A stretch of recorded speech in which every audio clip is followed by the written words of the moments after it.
Olá, meus queridos alunos do terceiro ano, tudo bem com vocês? Espero que estejam estudando, permaneçam no mesmo ritmo, na mesma base, nos mesmos focos, ok? Terá Enem sim, e nós estaremos extremamente preparados para essa data lá do mês de novembro, com todos os assuntos relacionados à geografia e favoráveis às outras disciplinas para conquistar a tão sonhada vaga na Universidade Federal, seja ela de Mato Grosso ou qualquer outra unidade federativa do território brasileiro, ok? Bom, para mais uma aula terceiro ano, mais uma base de geografia, livro número 2 agora, tá? Aula 5, frente 2, Geopolítica da América Latina.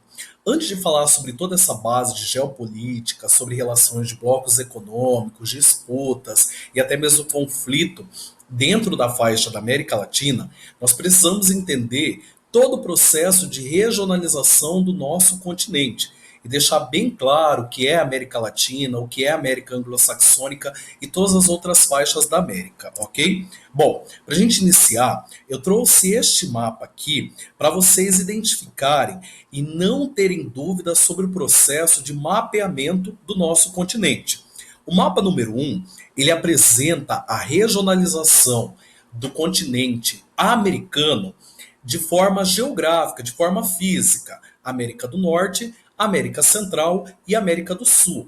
América do Norte engloba 3 países: México, Estados Unidos e o Canadá. América Central é relacionada em conjuntos de ilhas, que é chamada América Central Insular e América Central Continental. E a América do Sul é a nossa faixa continental. Lembrando que a América é somente um continente, ok? Sendo ele regionalizado fisicamente em América do Norte, América Central e América do Sul. Já o mapa 2, ele apresenta a regionalização histórica e cultural do nosso continente, na qual a América está regionalizada, dividida em América anglo-saxônica e América Latina. A América anglo-saxônica reúne os 2 países desenvolvidos do nosso continente, Estados Unidos e Canadá, países que passaram por um processo de colonização de povoamento, foram colonizados pelos ingleses e todo o processo de desenvolvimento local foi voltado para o crescimento interno. Já a América Latina, a nossa faixa continental, ela é composta pelo México, da América do Norte, todos os países da América Central e, consequentemente, todos os países aqui da América do Sul. Nós passamos por uma colonização de exploração. Grande parte dos países pertencentes à América Latina são ou subdesenvolvidos ou países emergentes, que passaram por um processo de desenvolvimento industrial a partir após a Segunda Guerra Mundial, ok? Ou seja, em 1945. Então, essa é a definição quando se fala em continente americano. A América é só um continente regionalizado de 2 formas diferentes, seja ele de forma física ou geográfica, América do Norte, Central e América do Sul, ou de modo histórico e cultural, América anglo-saxônica e América Latina, ok? Essa primeira fase. Além de todo o território americano, a faixa sul-americana também é regionalizada em América Andina, países que se localizam em meio à Cordilheira dos Andes. São eles o Chile, a Bolívia, o Equador, o Peru, a Colômbia e a Venezuela. São chamados países da América Andina, países que se localizam em meio à Cordilheira dos Andes, ok? Países da América Latina são países que se localizam em meio à Bacia do Prata. Paraguai, Argentina e o Uruguai são esses 3 países. Consequentemente, nós temos as Guianas, países ao extremo norte da América do Sul, Guiana, Suriname e Guiana Francesa, ainda um departamento ultramarítimo da França, e a América Portuguesa, que estabelece todo o território brasileiro. Após esse processo, nós temos também a regionalização da América Central. A América Central, ela é composta por duas grandes faixas de terra. Como assim, professor? Duas grandes faixas.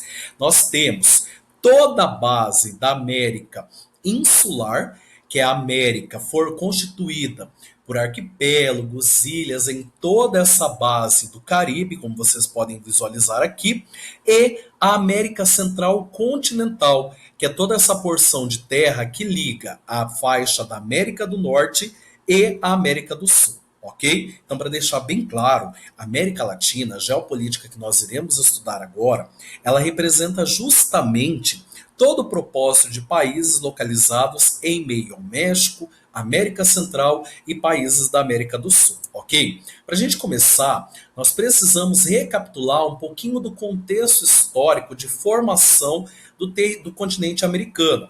E aí eu tracei uma linha do tempo desde o século XVIII para dar andamento até nos dias atuais. Bom, século XVIII nós temos a independência dos Estados Unidos, a grande potência do continente americano. E sendo essa grande potência, conquistando a sua independência, passando por todo um processo de desenvolvimento. Lembrando que a independência dos Estados Unidos, ela foi proclamada e assinada em 1776, mas ela só foi reconhecida pelos ingleses em 1783, ou seja, toda essa base, todo esse reconhecimento. Estados Unidos que começou em um povoamento de leste para oeste, sendo ele constituído pela base das 13 colônias, divididas em colônias do norte, colônia central e colônias do sul. Colônias do sul, pelo contexto climático, pelo contexto geográfico e natural, elas foram extremamente benéficas no contexto agrícola. A produção agrícola, a criação, em muitas delas foram realizados os chamados plantations, ou seja, produção em larga escala, monocultora, destinada ao mercado externo. É o que nós conhecemos hoje por uma base de um tipo de agricultura tradicional, mas com características de exportação. Uma base onde se utilizava e muito todo o processo da mão de obra escrava, definindo a produtividade e aumentando o poder de capital dos Estados Unidos. Já a colônia norte e central eram colônias mais desenvolvidas, que enriqueciam toda a base da colônia inglesa. Aqui nós temos um período já do século XIX, aqui em meio à América Latina. Um período de grande estabilidade em meio ao território espanhol, como vocês podem perceber, devido à ocupação por Napoleão Bonaparte. E aí nós temos aqui as colônias espanholas aproveitando desse momento de instabilidade política e econômica, justamente para quê? Para conquistarem a sua independência, para conquistarem a sua autonomia em meio à metrópole espanhola, contando, é claro, com a ajuda de Simón Bolívar e José San Martín, que apoiou toda essa base de independência em meio ao território latino-americano. É claro que haviam também os caudilhos, que faziam parte dos comerciantes locais e toda a base mais enriquecida aqui da faixa da América Espanhola, reunindo tanto a América Latina quanto a América Andina, países localizados ao sul da América do Sul e países localizados em meio à Cordilheira dos Andes, ok? Então nós temos todo esse processo de desenvolvimento local que apresenta um grande envolvimento e um grande desempenho em meio às colônias aqui do continente americano, ok? Bom, vocês devem se perguntar, mas espera aí, professor, e pós a independência? Após a independência, nós temos um retrato de subdesenvolvimento que permanece até os dias atuais. Bolívia, Equador, agora com o colapso do coronavírus, da Covid-19, vocês podem observar toda uma desestrutura política que ainda apresenta desde esse processo de independência. Neste mesmo século XIX, ainda tentando apresentar grande influência dentro da América Latina, os espanhóis, a ajuda de outros países europeus, bem como os norte-americanos, os estadunidenses, tentaram criar a associação denominada de pan-americanismo, justamente para quê? para que os países latino-americanos permanecessem subordinados a essas grandes potências do período, do século XIX. Países europeus estavam em meio a um processo de imperialismo sobre o continente africano e sobre o continente asiático. Já os Estados Unidos querendo se destacar como uma grande potência em meio à Segunda Revolução Industrial. Porém, os latino-americanos, pela parte espanhola, foram muito mais espertos e criaram a Associação Hispano-Americanismo. Foi justamente a base de que? De uma criação, de uma cooperação econômica entre si, voltada ao desenvolvimento local e principalmente a uma autonomia, tirando aí de cena, tirando de jogo os países do continente europeu, bem como os Estados Unidos, ok? Chegamos, enfim, a toda essa base do final do século XIX e uma autonomia demonstrada pelos Estados Unidos, a tão conhecida doutrina Monroe. A doutrina Monroe, preferida pelo presidente do então Estados Unidos, James Monroe, ela foi voltada justamente ao protecionismo local, a uma base de nacionalismo e uma autonomia dos americanos em meio ao seu território. América para os americanos. Vocês já ouviram isso, já estudaram durante toda a parte do ensino fundamental e ensino médio. América para os americanos visando justamente o quê? A impossibilidade de criação de novas colônias aqui dentro da América por potências europeias, a não interferência do continente europeu em meio às políticas americanas, bem como toda uma autonomia americana retirando essa participação europeia. A busca foi o quê? Criar uma política, uma cultura independente, uma cultura local que afastasse essa presença europeia como uma potência de colonização, como uma base que favoreceu toda essa estabilidade econômica aqui dentro do nosso continente, ok? Bom, chegamos ao século XX. Século XX marcado por inúmeros conflitos mundiais, entre eles a Primeira e a Segunda Guerra Mundial, a Terceira Revolução Industrial, bem como todo o processo de industrialização de alguns países. E aí eu trago para vocês a bandeira de 3 países da América Latina: México, Brasil e Argentina. O que esses 3 países têm em comum? São países de industrialização tardia, ou seja, são países que se industrializaram pós-Segunda Guerra Mundial, a partir da produção de alimentos, de bens de consumos não duráveis, de produtos de baixa tecnologia. Com tudo isso, sob interferência das Nações Unidas, da ONU, criada em 1945, foi criada a CEPAL, Comissão Econômica para a América, para o desenvolvimento da América Latina e do Caribe, ou seja, para toda essa cooperação entre a América Latina e a faixa caribenha, uma base de desenvolvimento econômico e autonomia, buscando o livre comércio, buscando principalmente aumentar as relações econômicas entre os países latino-americanos, que historicamente foram explorados e passaram por um processo de subdesenvolvimento. A CEPAL, ela foi espelhada na Comunidade Econômica Europeia, que logo depois deu origem à União Europeia, e na descolonização afro-asiática, que deu origem à Conferência de Bandung e os chamados países não alinhados, ou seja, países que não queriam participar diretamente do processo da Guerra Fria. Então a CEPAL ela visou organizar os países aqui da América Latina e, contudo, aumentar a sua autonomia e cooperação econômica, ok? Mediante a todo esse processo, nós temos a criação dos primeiros blocos econômicos latino-americanos. O primeiro deles foi a ALAUC. A ALAUC, Associação Latino-Americana de Livre Comércio. Lembram da última aula que nós comentamos sobre os tipos de blocos econômicos? Zona de livre comércio, união aduaneira, mercado comum e união política e militar, além de uma união monetária. A LAUC, ela foi criada justamente para quê? Para criar uma área de livre comércio entre os países da América Latina, visando justamente ampliar as relações comerciais aqui dentro da América Latina e fortalecer o mercado em meio a um período de ordem bipolar. Infelizmente, a LAUC ela reuniu países subdesenvolvidos, países de economia fragilizadas, países sem grande impotência mundial.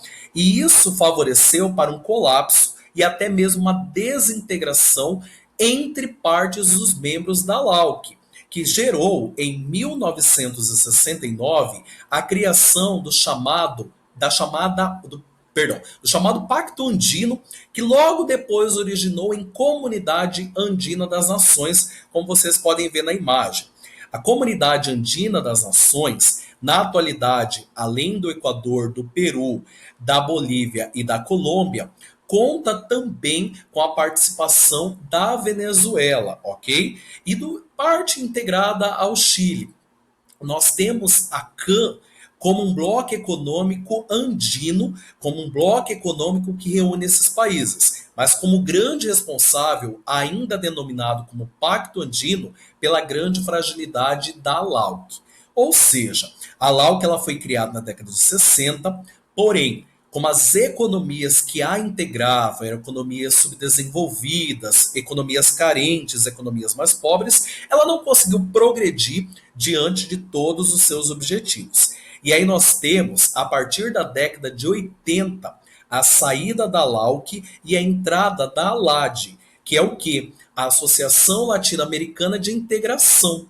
Ela visou reestruturar a LAUC, integrando os dois principais blocos econômicos aqui do continente da faixa latino-americana, um que ainda não havia sido criado, que é o caso Mercosul, mas os países que hoje o integram, Brasil, Paraguai, Argentina, Uruguai, além dos países que integram a Comunidade Andina das Nações, que até então era conhecida como Pacto Andino.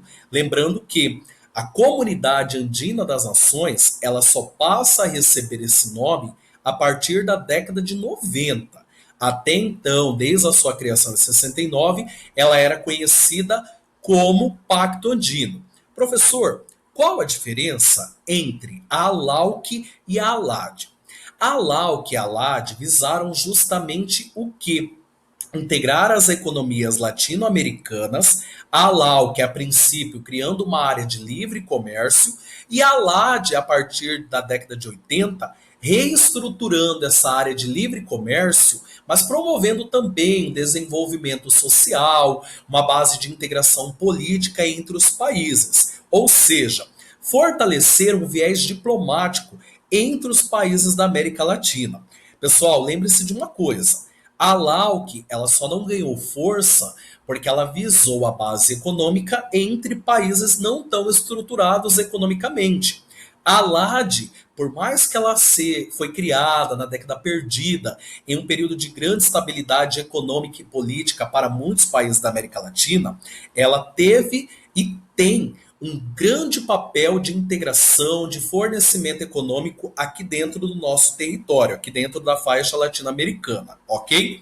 Em meio a toda essa base da LAD, nós tivemos também na década de 90, mais precisamente em 91, a partir do Tratado de Assunção, capital do Paraguai, o Tratado de Assunção que levou à criação do Mercosul, Mercado Comum do Sul. Como comentado na última aula, por mais que o Mercosul tenha esse nome de mercado comum, e mercado comum é um tipo de bloco econômico, ele não é um mercado comum, ele caminha para isso, com abordagens na tentativa de facilitar a livre circulação de capital e de pessoas. Mas o Mercosul se enquadra como uma união aduaneira firmalizada em 94 a partir do Protocolo de Ouro Preto.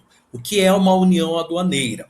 países que participam de um bloco econômico e garantem a livre circulação de mercadorias, uma zona de livre comércio sem as taxas alfandegárias que burocratizam essas negociações.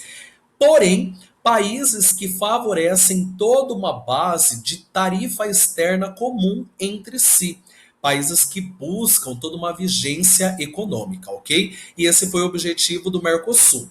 O Mercosul ele foi criado em 91, a princípio com 4 países membros, o Paraguai, a Argentina, o Brasil e o Uruguai. Em 2012, em razão de todo um processo econômico, o Paraguai ele foi retirado, ele foi suspenso do Mercosul e anexado à Venezuela.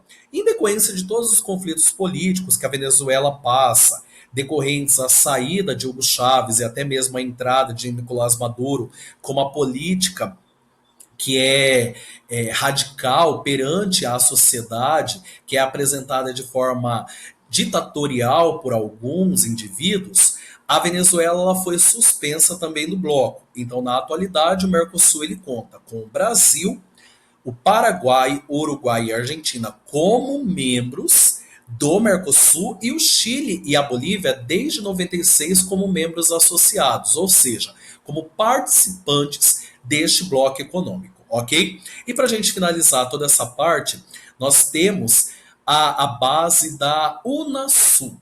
Lembrando que a Unasul ela chegou ao fim. Ela foi criada nos anos 2000 a partir da ideia de integração dos países sul-americanos, mas ela foi modificada. O que acontece?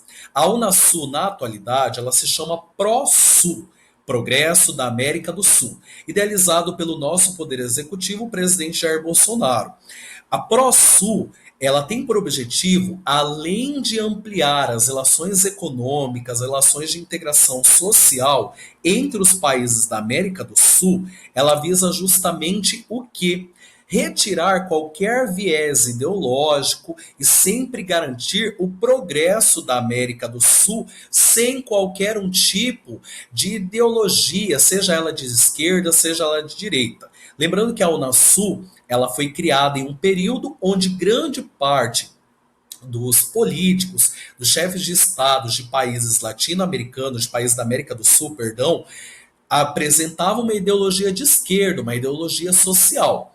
Na ProSul, você já tem toda uma mudança do cenário político, que amplia toda essa base de líderes, de economias, de integração social, mas retirando qualquer base ideológica. Lembrando que na ProSul a Venezuela sequer foi convidada para participar das reuniões, diretrizes de criação. A Bolívia, ela não apresentou interesse, assim como o Uruguai e a Guiana, ok? Portanto, a Unasul ela ainda existe com esses 4 países, a Venezuela, o Uruguai, a Bolívia e a Guiana, mas necessariamente são países que permanecem dentro da Unasul porque eles não foram integrados eles permanecem integrados à Unasul porque eles não foram integrados à ProSul.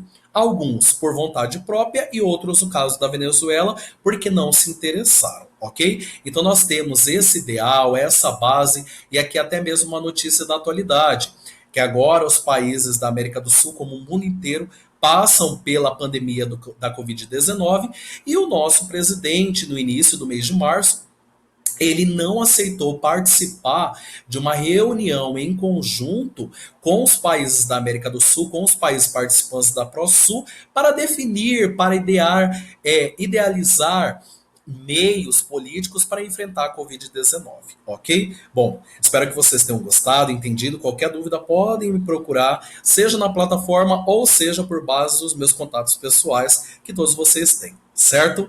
Galerinha, continuem estudando, realizem as atividades de sala, bons estudos e até mais.